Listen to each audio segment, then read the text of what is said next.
Dinas Pendidikan, Kepemudaan, dan Olahraga, Disdikpora, Kabupaten Kampar, Riau memecat 2 oknum guru SD Negeri 021 Tirai Bangun, Kecamatan Tambang.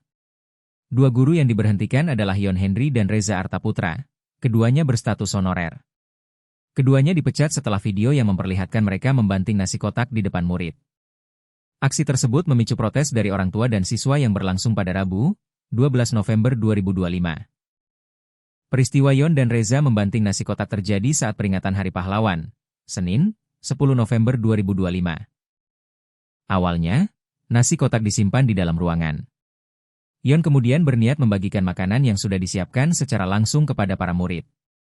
Pada saat bersamaan, guru lain meminta agar nasi kotak tersebut segera dibagikan. Perbedaan pendapat itu memicu perdebatan antar guru hingga akhirnya Yon membanting beberapa nasi kotak ke lantai.